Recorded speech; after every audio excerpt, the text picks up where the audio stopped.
55, 55 और 95 हर उम्र के लिए यकसा मुफीद, मफाद आम्मा का आलम बरदार। जरूर सब्सक्राइब करें, लाइक करें, शेयर करें और बेल आइकन प्रेस करना न भूलें। Rabbani the scholar YouTube channel. Abdul Majeed master साहब ने अपनी तकरीर पेश की, उससे तबसरे हुए। आइए हम पढ़ते हैं दूसरे तलबदार की ओर। मैं मोहम्मद फरहान दिल साहब से इल्तिमास करता हूँ कि तशरीफ लाएं और अपनी तकरीर यहाँ पर पेश करें।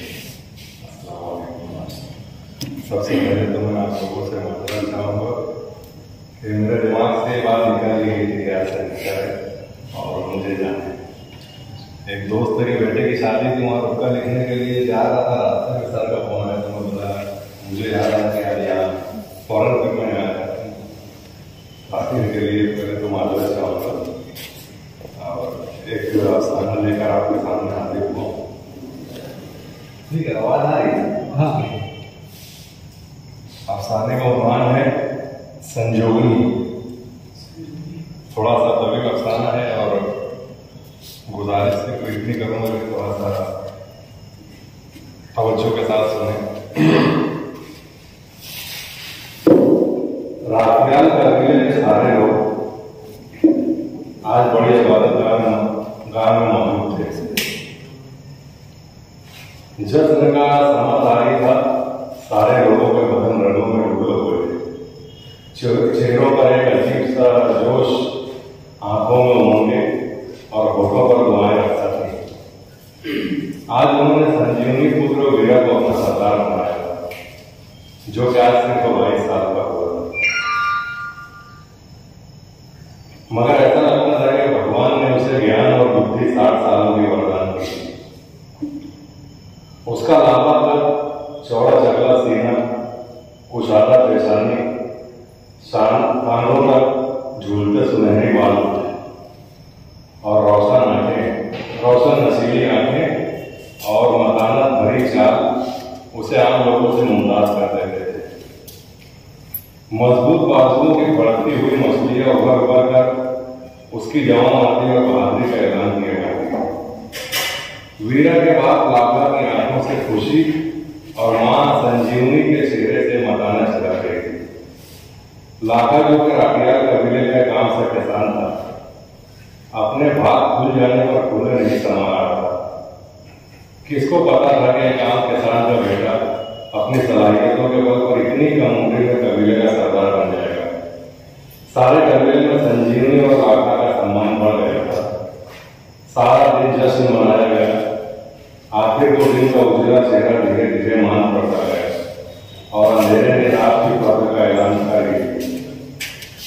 चरागों ने अपने अपने गठात के मुताबिक घरों और झोपड़ियों को रोशन करके रात के खिलाफ महान बना लिया। सब लोग अपने अपने घरों में डूब गए। 40 साल संजीवनी भी अपने बिस्तर पर आकर लेट गए। आज दिन भर वो खामोश थी। एक माँ को जिस तरह खुश होकर जश्न मनाना चाहिए था, वैसा कुछ भी नहीं था। ऐसा लग रहा था कि उसके लिए कुछ भी नया था। बस एक संजीवनी और वो उसके चेहरे पर नुमाया। अचानक उसे अपने कांधे पर एक मानूस लफ्ज का एहसास हुआ और वो अपने आप में सिमट गई। लाखा उसके पीछे आकर लेट गया था। लाखा का हाथ संजीवनी के सामने से उसके चेहरे की तरफ सफर कर गया। संजीवनी के सफेदी माल सिया बालों की लड़ को उसके रुखसारों से हटाती हुई लाखा की मुदरिश उंगलियों से आज अकीदत झलक रही थी। मैं तेरा बहुत आभारी हूँ संजीवनी। लाखा की तशक्कुर आमेर लड़ती हुई आवाज ने कमरे के सुकूत को मुंतशिर किया। तूने मुझे ऐसा पुत्र दिया है जिसने मेरा मान बढ़ा दिया। आज लाखा तेरा दास बन गया संजीवनी। तेरा ये उपकार मैं सारा जीवन नहीं भूलूंगा। तू महान है, तू महान है। संजीवनी के पलके मूंगली लाखा की अकीदत मंदाना सरगोशी जारी थी, मगर संजीवनी के कानों में एक और आवाज शीशा बनकर बिगड़ रही थी। वो आवाज भी लाखा की थी, मगर जवान और गुस्से में भरी हुई आहाना डामेज। 23 साल पहले खड़े हुए लाखा के जुमले आज के संजीवनी के दिलो दिमाग में सेंध लगाए बैठे थे। 2 साल से तेरे खेती में हल जोत रहा हूँ, मगर तेरी बंजर कोख भी बड़ी ढीठ है। मेरे ही भाग में लिखी थी क्या ऐसी आवाज, चल निकल जाए घर से और लौट कर ना। बैल जब काम के लायक नहीं रह जाता तो उसे भी बैलगाड़ी से अलग कर दिया जाता है। तू भी आज से मर गई मेरे लिए, जा चली जा। लाखा की उंगलियों ने संजीवनी के गाल पर अपने निशान छोड़ दिए और एक लात उसकी पीठ पर पड़ी, जिसने उसे लाखा की दहलीज से बाहर फेंक दिया। 18 साल संजीवनी ने अपना लपकता हुआ वजूद संभाला और अपनी मैली साड़ी का पल्लू झाड़ती हुई एक जानिब चल पड़ी। तेरी पुत्री बड़े भागों वाली है सुफिया, इसकी संतान लोगों पर राज करेगी। देखना ताज बनेगी ताज, तू देख लेना, तारे तेरी झोपड़ी का घेरा कर रहे हैं। बरगोरिया कबीले की बूढ़ी काहिना अंतराली के ये जुमले संजीवनी बचपन से सुनती आई थी। उस दिन उसे हंसी आ गई।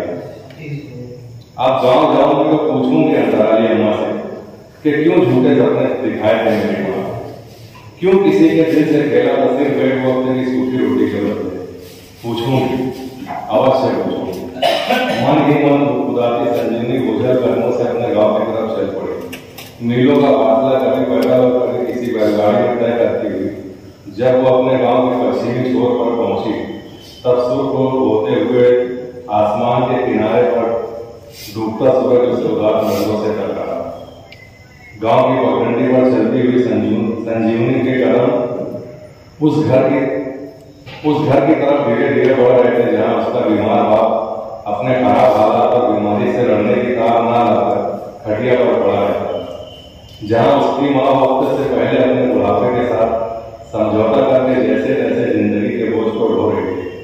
15 साल की उम्र ही में शादी के नाम पर हंसती खेलती संजीवनी को लाखा के हाथों बेच कर चैन से नींद सोने वाले माँ बाप का दरवाजा खटखटाना संजीवनी को पाप लग रहा था।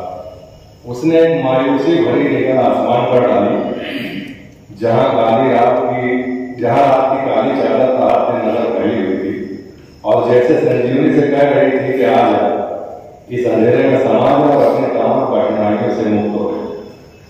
संजीवनी के कदम पगडंडी के करीब भी बनी एक बावली की तरफ उठ गए और वो बावली की शिकस्ता मुंडे पर खड़ी हो गई। नीचे उसे मुक्ति का रास्ता नजर आ रहा था, जो कि अंधेरा था, और उसमें जाने के बाद संजीवनी किसी को दिखाई नहीं दी।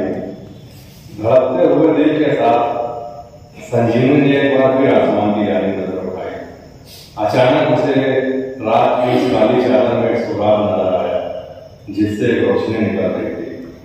संजीवनी को ऐसा लगा जैसे कि भयानक और डरावनी रात भी गरीब और कमजोर हो गई हो कि उसकी चादर में तो सुराग है, और देखते ही देखते उस चादर में अंधेरा सुराग बनने लगे। रात जितनी काली हो गई थी वो सुराग उतने ही ज्यादा रोशन होते जा रहे। जैसे संजीवनी से कह रहे थे कि डर मत, हमारी तरह इस अंधेरे का मुकाबला कर और एक उज्जवल सवेरे का इंतजार कर। संजीवनी को ऐसा लगा जैसे कोई उसे हौसला दे रहा हो और उसके लिए जीने की राह खोल रही हो। उसने हालात का मुकाबला करने की ठानी और वापस हो गई। कुछ ही देर में वो ना चाहते हुए भी डगमगाते हुए कदमों से अपने माँ बाप की झोपड़ी के बिना किवाड़ों वाले दरवाजे में दाखिल हो गई। बूढ़े माँ बाप ने दुनिया देखी थी। घर आए अकेली बेटी की बोझल चाल और बुझी हुई आंखों ने सारा हाल कह दिया। 50 साल बद्रीनाथ अचानक और बूढ़ा हो गया। उसका सीना घुटने की मानी चलने लगा। सुफिया के चेहरे पर अंगीना झुर्रियां बढ़ गई और बालों की चांदी वाजे हो गई। सारी रात दोनों बेटी आंखों से संजीवनी की दास्तान सुनते रहे और अपने अपने किरदारों का मुहासबा करते रहे कि आखिर उनका गुनाह क्या था।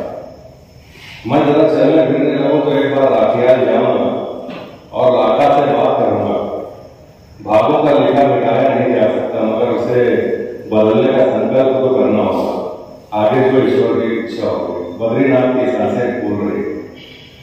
दास्तान कितनी भी लंबी हो, सुबह की रोशनी जमीन पर पड़ते ही मुलतवी हो जाती है। वो लोग भी सो गए। संजीवनी जमीन पर बैठे बनी हालात के ताने बाने सुनती रही।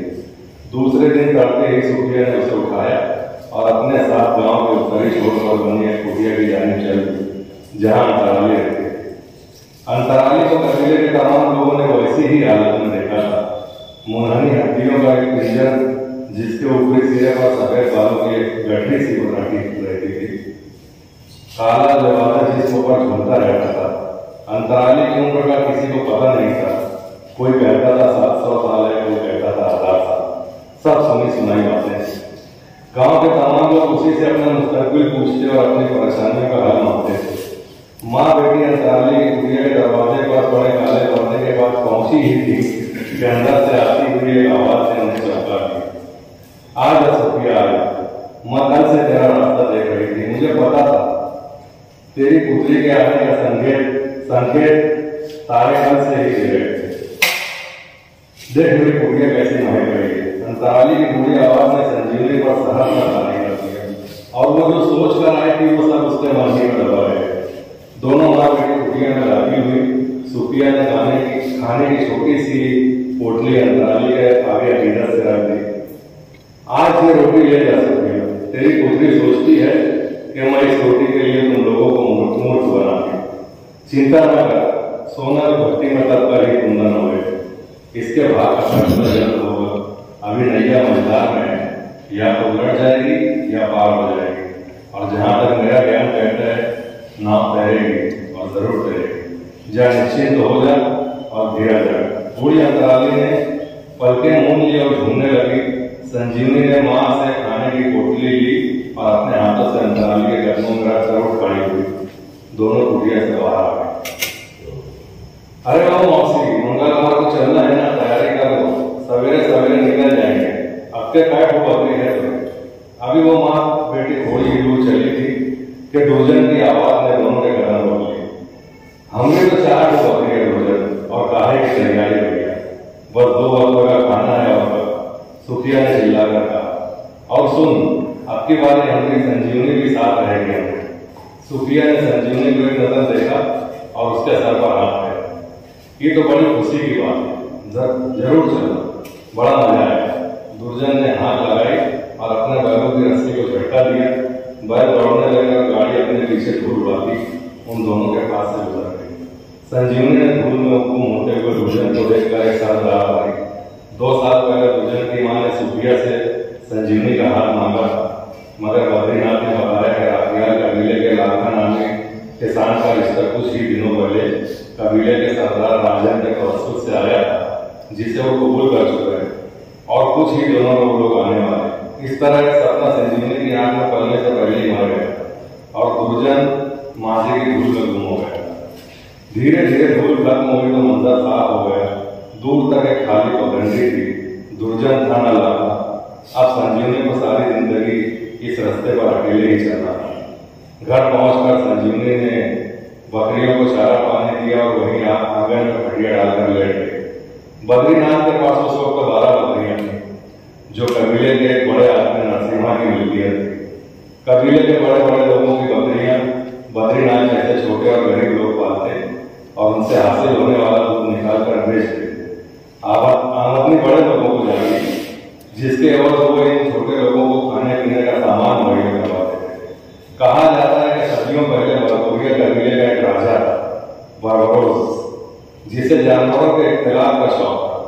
वो अलग अलग नस्लों के जानवरों का संयोग करके उनसे एक नई नस्ल बना था। उसने एक मरतबा हिरन और बकरी का संयोग करवाया था और उनके इख्तिलाफ से बकरियों की एक नई नस्ल वजूद में आई।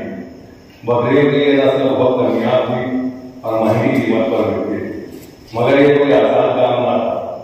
राजा तो कब का मर गया था, मगर ये रस्म आपकी बरबरिया कबीले में जिंदा थी। हर पूरे चांद की रात में कबीले के लोग अपनी अपनी कुंवारी बकरियों को दूर दराज जंगल में ले जाते और उन्हें दरख्तों से लंबी लंबी रस्सियों से बांधकर दूर हो जाते। जब आधी रात को चांद पर मुकम्मल शबाब आता तो हिरणों के झुंड जंगल में चरने के लिए आते। उन हिरणों के सारे हिरने तो मटियाले रंग की होती, मगर एक नर हिरण काला होता जो सबका सरदार माना जाता। उस नर हिरण को कलधारा कहा जाता। कलधारा जब मस्ती में चोर होता तो बकरियों के आसपास मंडलाता और किसी एक नसीबों वाली बकरी को अपनी संगिनी बना लेता और उससे संजोग करता। मगर ऐसा कई सालों में एक बार ही होता। किसी बकरी से अगर उसका संजोग हो भी जाता तो बकरी का बचना मुश्किल होता। 15 बरस पहले जब संजीवनी 2 साल की थी तब बद्रीनाथ की एक बकरी के भाग जाने थे और वो संजोगनी हो गई थी। सारे कबीले में जश्न मनाया गया था और इस खुशी में नरसिम्हा ने बद्रीनाथ को 10 सालों का अनाज और कपड़ा अपनी जानिब से देने का ऐलान किया था। उसके अलावा संजीवनी की शादी का खर्च भी अपने जिम्मा ले लिया था। 2 बरस तो आगे में गुजरे मगर फिर वो बकरी मार गई और एक नस्ल बनते बनते फिर खत्म हो गई। नरसिम्हा अपने वादे से मुकर गया और फिर वही जरूरत से कम मेहनताने पर बद्रीनाथ की गुजर बसर होने लगी।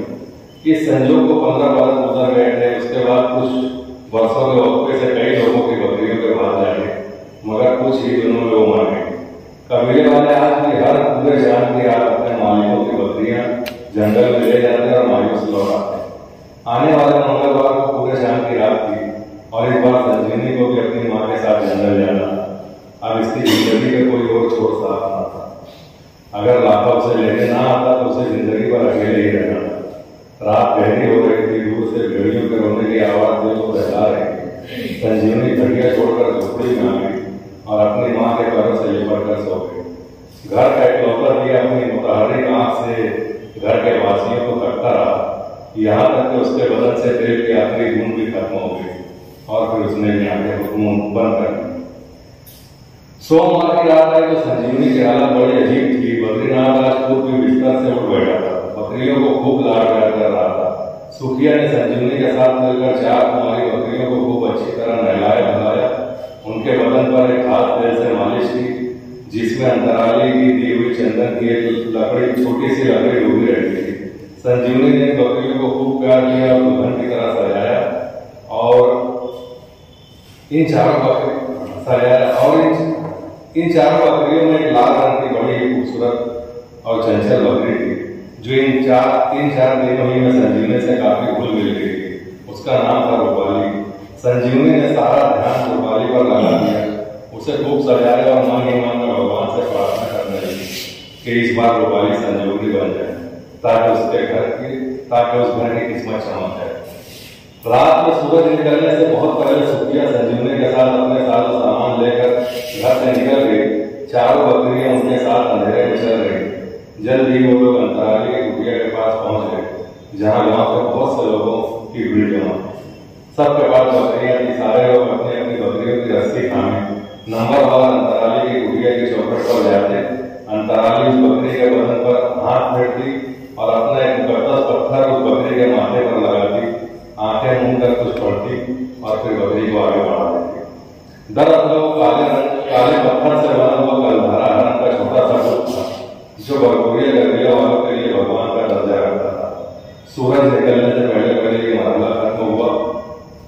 आने वाली रात पूर्णिमा है और ये रात हमारे लिए सौभाग्य का संदेश लाएगी।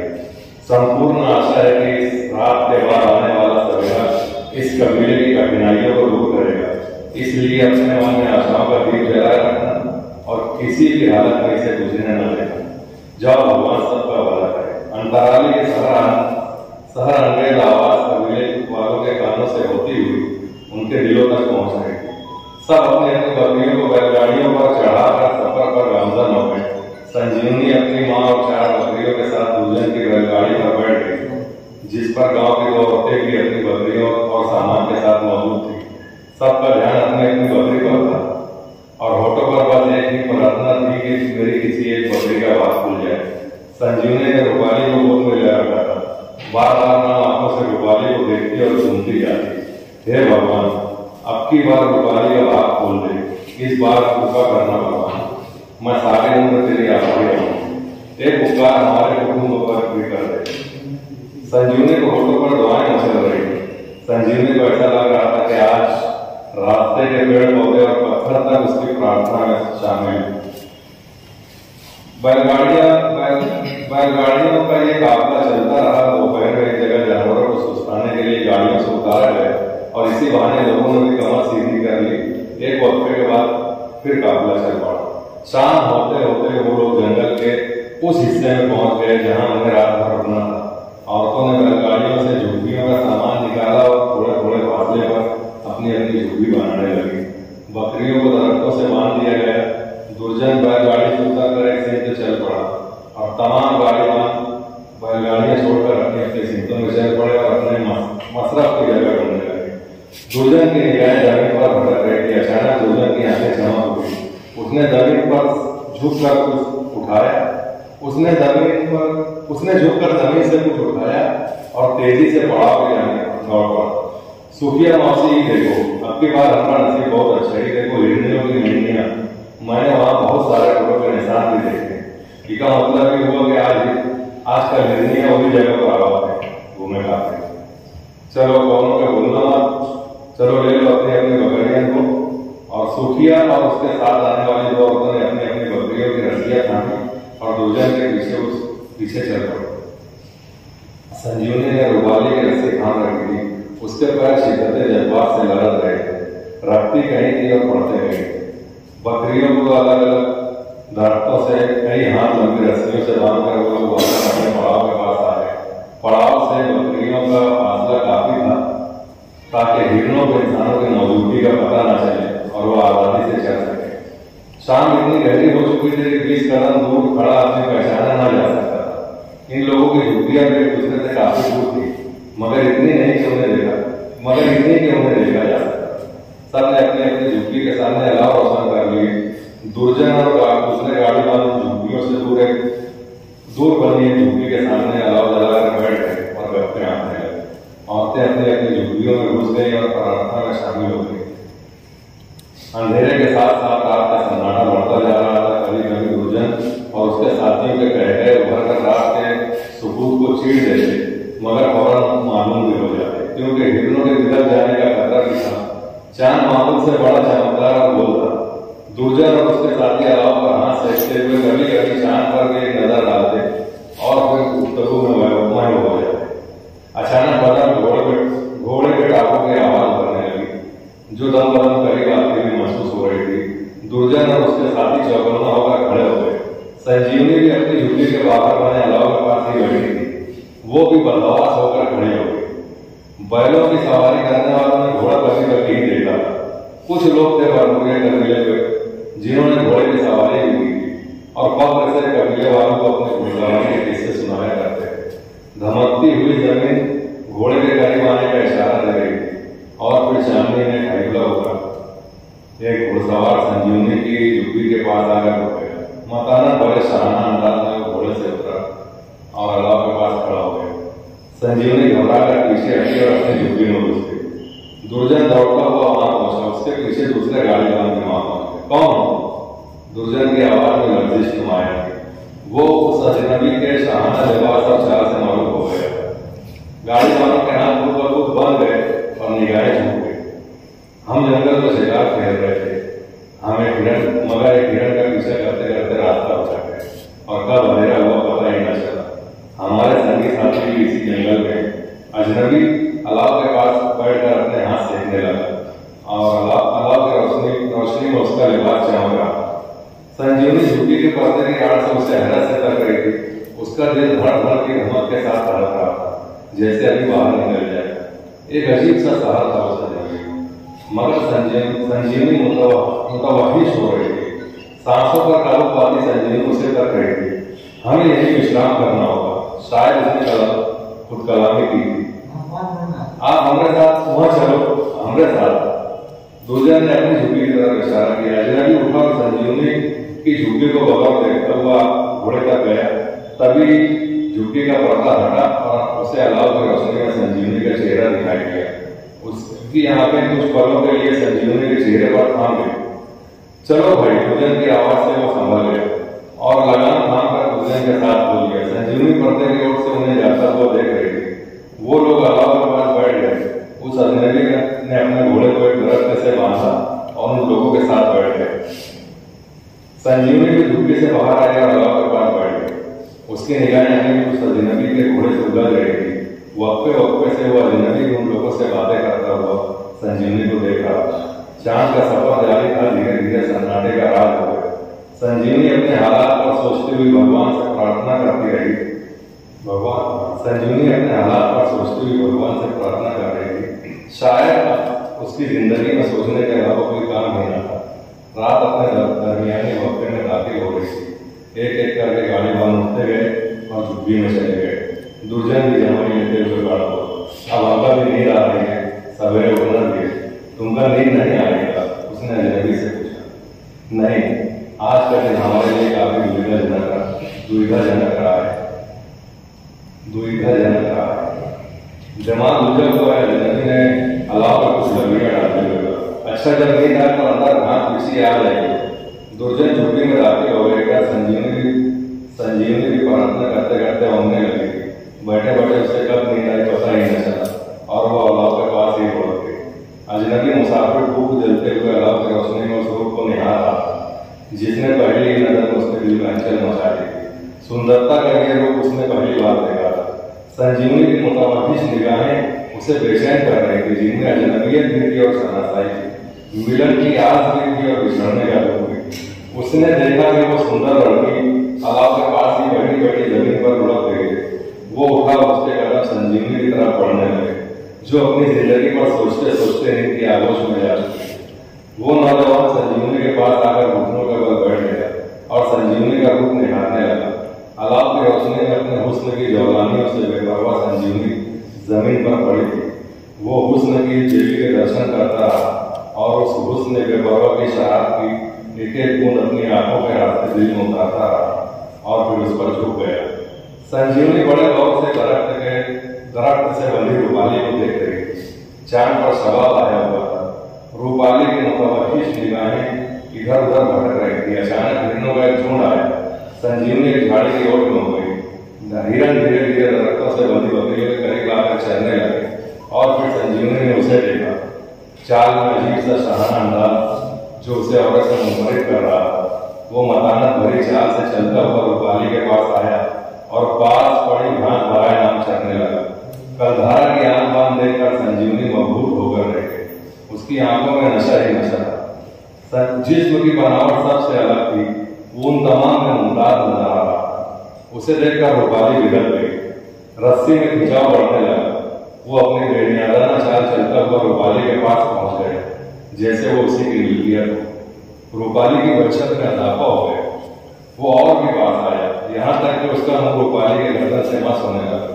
रूपाली जो मुतवहिश अंदाज में इधर उधर भाग रही थी, जैसे अचानक ही सहरदला होकर साफी हो गई। संजीवनी के रगों में सनसनी दौड़ने लगी और उसे अपनी गर्दन पर किसी का लफ्ज महसूस हुआ जो उसे मदहोश किए दे रहा। कलधारा रूपाली पर हावी हो चुका था। रूपाली बिगड़ रही थी, लेकिन उसके पास में ना थकेगा कलधारा की तरफ से निकल सकती। अचानक रूपाली दर्द से करारी और उसकी दर्द अंगेज मिर्गियाहट जंगल की खामोशी में उभर कर डूब गई। वो जान उन्हीं के आलम में तड़प उठी, मगर बहुत जल्द ही रूपाली की आंखों में तस्कीन के डोरे उभर आया और लाकर होकर जमीन पर बैठती चली गई। संजीवनी को ऐसा लगा जैसे किसी ने उसकी प्यासी रूह पर तस्कीन के बादल बरसा दिए हों। बरसों की प्यासी मिट्टी पर भी जब पहली बूंद गिरती है तो छन की आवाज के साथ अपना वजूद खो देती है और मिट्टी तड़प जाती है, मगर लगातार बारिश मिट्टी को सैराब कर ही देती है। रूपाली जमीन पर पड़ी लंबी लंबी सांसें ले रही थी। कलधारा जा चुका था। संजीवनी, अरे वो संजीवनी, चलो जा, बहुत हो चुकी है। अरे वो सुखिया मौसी, चलो जल्दी से तैयार हो जाओ। पूजन की आवाज संजीवनी के दूर से आते हुए सुनाई दे रही थी। मगर वो चाह कर उठ न सकी। लोगों की आवाजें बढ़ रही थी। सब औरतें अपनी अपनी झोपड़ियों से निकल रही थी और फिर संजीवनी बेसुध हो गई। संजीवनी, क्या हुआ?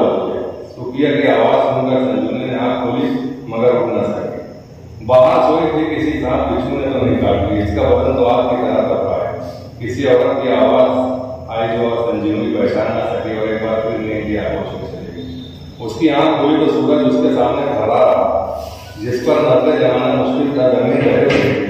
उसकी माँ उसके पास ही बैठी थी। माँ के हाथों का लफ्ज अपने माथे पर पाकर वो पुरसुकून हो गई। सुखिया ने अपनी मैली चादर से उसे ढक दिया। धीरे धीरे उसे एहसास हुआ कि वो लोग बैलगाड़ी में और बैलगाड़ी चलती रही। दुर्जन जगह को हाँकता जाता और पीछे बैठी औरतों से बात भी करता जाता। रूपाली की हालत से तो ऐसा लग रहा था कि भगवान की कृपा हो ही गई। सुखिया मौसी, हम लोग जब वहां पहुंचे तभी समझ गए कि सुखिया मौसी के भाग जाग गए हैं। अगर ये बात पक्की होगी तो हमका दावा जरूर खिलाना मौसी। दुर्जन की आवाज सुनकर संजीवनी को अपना ख्वाब याद आ गया जो शायद सच कर उठा चुका। उसने नम आंखों से आसमान की तरफ देखा, उसके होंठ कँपाने लगे। सूरज धीरे धीरे अपना सफर तय करता रहा और उसकी तमाज़त कम होती गई। अचानक संजीवनी को अपने माथे पर ठंडक महसूस हुई और उसे झुरझुरी आ गई।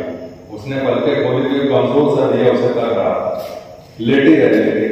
अपने सीने पर एक नहीब से हाथ का लम्ब पाकर उसने गर्दन घुमाई तो अंतराली अम्मा का चेहरा उसके सामने आ गया, जिस पर इत्मीनान के साथ सामान्य भी रखा। अंतराली अम्मा का हाथ उसके पेट पर रह रहा था। ये लेप तेरे दर्द को अवश्य कम करेगा।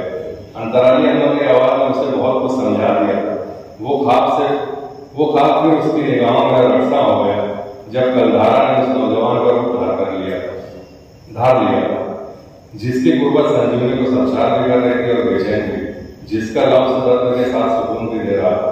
उसने चेहरा घुमा लिया और कच्ची दीवार की झुर्रियों में अपना मुस्तकबिल ढूंढने लगी। तू भाग्यवान है और बहुत सहन शक्ति है, तुझमें नसीबों आती है। ये वरदान कई युगों में किसी एक को प्राप्त होता है और मैं तो तेरे पैदा होते ही समझ गई थी कि तू अलग है। तेरे माथे पर लिखा है, जो पढ़ सके। अंतराली की सरगोशी नुमा आवाज जारी थी और अपना हाथ संजीवनी के पेट पर रखा है। संजीवनी को एक सुकून मिल रहा था, यहाँ तक कि वो नींद की आगोश में चली गई। 4 दिन के मुसलसल आराम और इलाज ने उसे खड़ा कर दिया। जब वो भली चंगी हो गई तो उसे पता चला कि रूपाली संजीवनी हो गई है और वो उसी की तरह उसी झोपड़ी को जानने के आलम में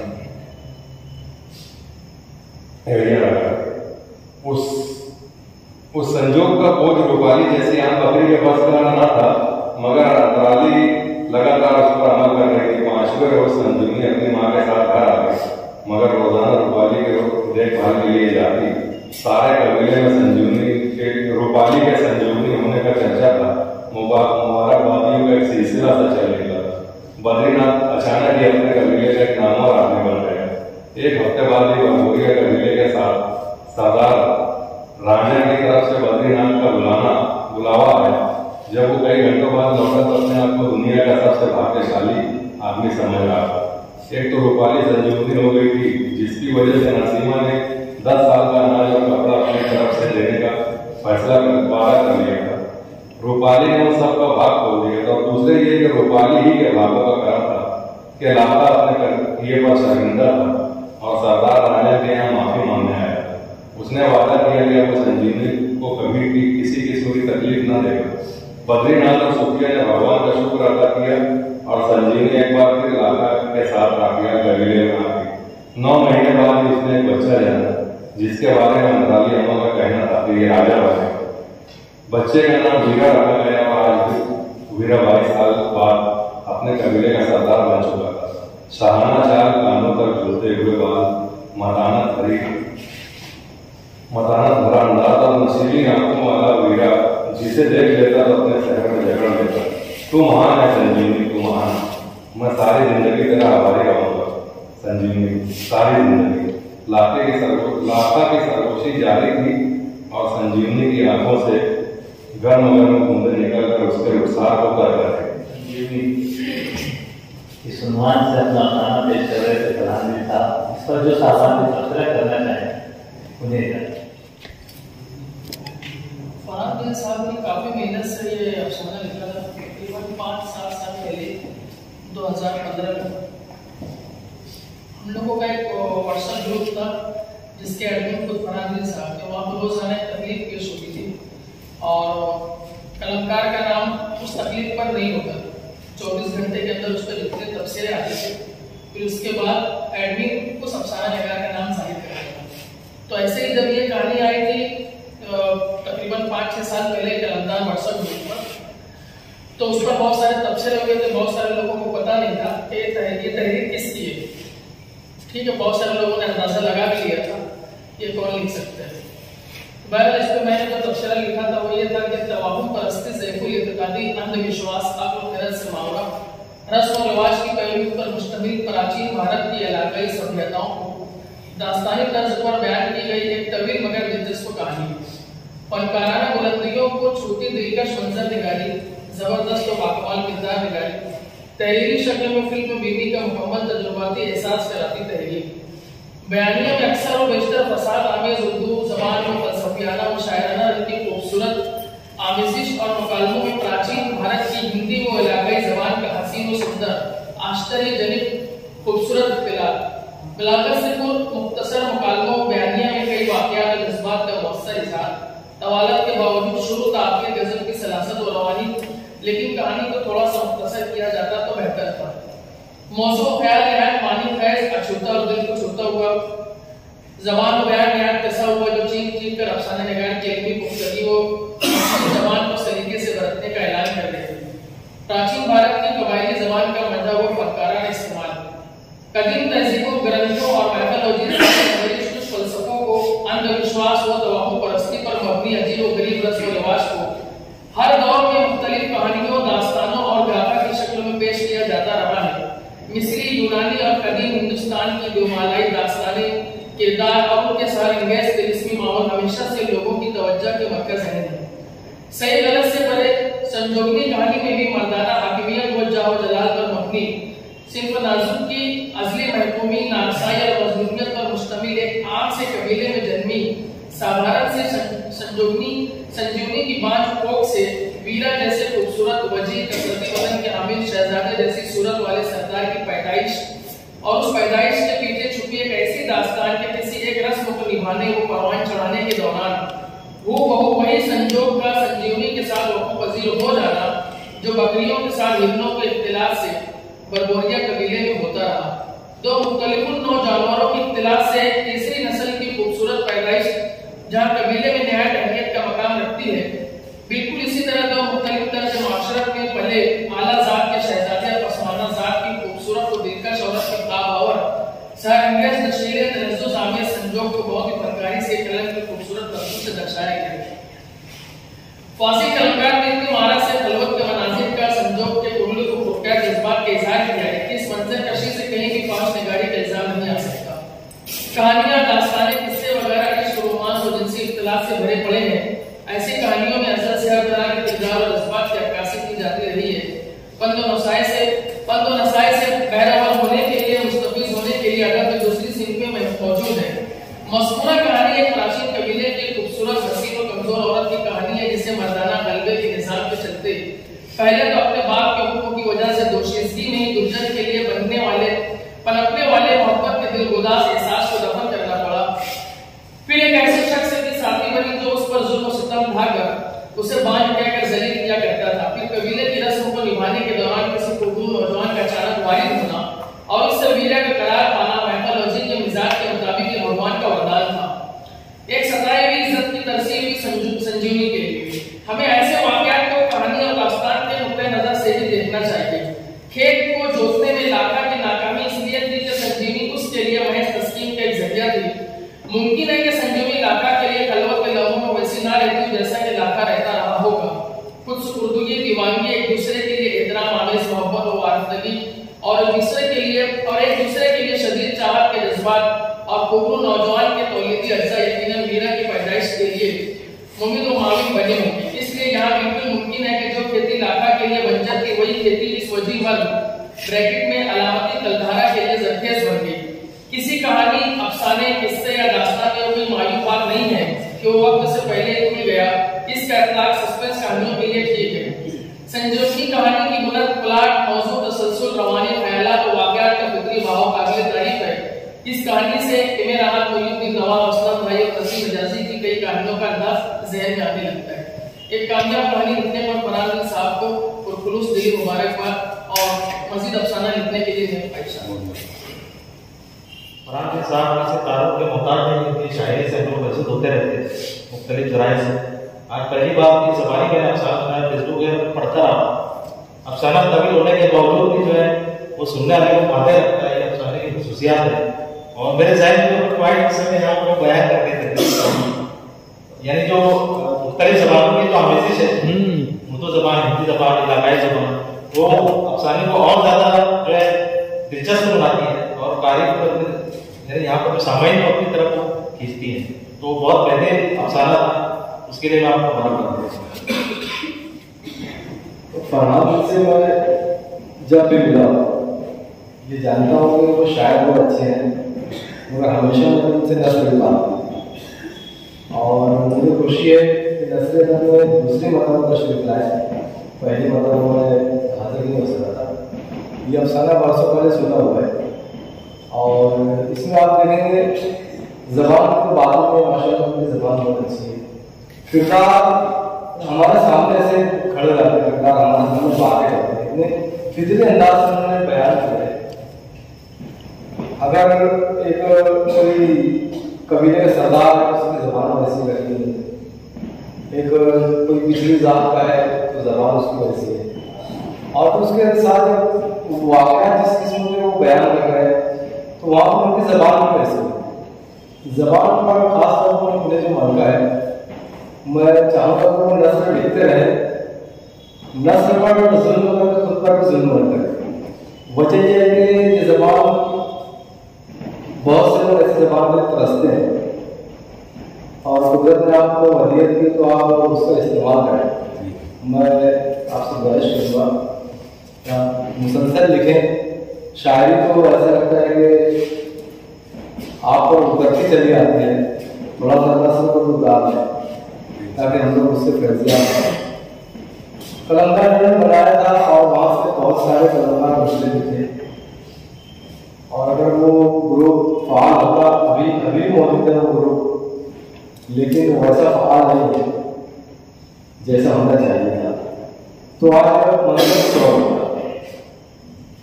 ये अफसाना मुझको सिर्फ एक इतराज अभी हुआ कि संजोगी का नाम संजोग के बाद इस्तेमाल होता, संजोगी तो अच्छा होता है, संजोगी जो भी है, तो जब वो संजोग हो उसके बाद से उसका इस्तेमाल होता तो बहुत अच्छा होता। जब कहानी संजोग से पहले बयान हो तो उसका असर आपको बयान करना था।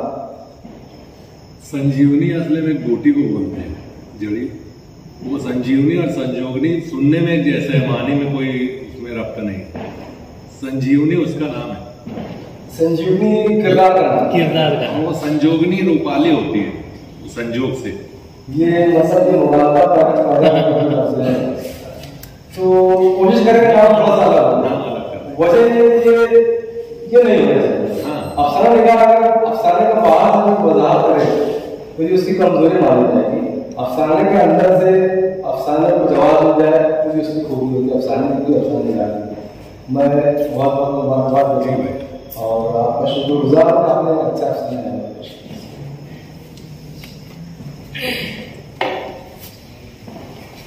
फरहान भाई की नसर सुनने का मुझे काफ़ी अरसे से इंतजार था और मैंने सुना, बहुत अच्छा मुझे लगा। किताब निगारों तरफ से और वाक़यात के जो तसलसल है और बहाव है ज़माने बयान की तहरीर है, बहुत अच्छी कहानी है। तो मुझे एक खूबसूरत कहानी लगी, महसूस हुई है, इसके लिए मैं उनको बहुत बहुत मुबारकबाद देता हूँ। शुक्रिया।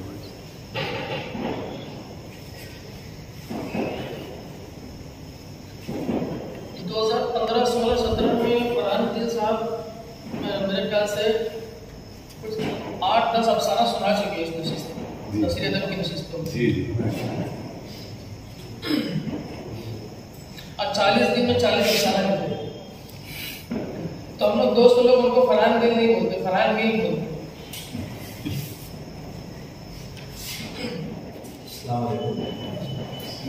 फरहान भाई का ये अफसाना मैंने भी कलमदान ग्रुप पर भी पढ़ा, उसके बाद में फेसबुक पर भी ये नज़मों से गुजरा। उसमें रामदास किरदार था और अभी जो है उसका नाम उन्होंने तब्दील किया है। ये इस बात की अलामत है कि फजीलाई के बाद उन्होंने अफसाने को रख नहीं दिया, छोड़ नहीं दिया, बल्कि उस पर मुसलसल मेहनत करते रहे। उस वक्त ये अफसाना बहुत अच्छा था और अब जो है वो खूबतर हो चुका है। एक बेहतरीन अफसाने के लिए मैं उन्हें मुबारकबाद देता हूँ। जैसा कि ज़ुबानों का जिक्र हुआ इस अफसाने के ताल्लुक से, तो फरहान भाई ने एक लफ्ज़ इस्तेमाल किया इसमें कुर्पा करके। तो चूंकि हम लोग हिंदी का उसमें इस्तेमाल कर रहे हैं तो हिंदी में उसका जो तलफ़्फ़ुज़ होगा वो कृपा होगा, कृपा करके जो है, क्योंकि हिंदी ज़्यादा है, मराठी उसमें इस्तेमाल कम है, तो अगर उसको तलफ़्फ़ुज़ में इंग्ला तो वही रहेगा, सिर्फ वो तलफ़्फ़ुज़ जो है उसका अगर कृपा कर लिया जाए तो मैं समझता हूँ कि वो और बेहतर हो जाएगा। हाँ, कृपा होगी। और मैं बहुत बहुत मुबारकबाद देते हुए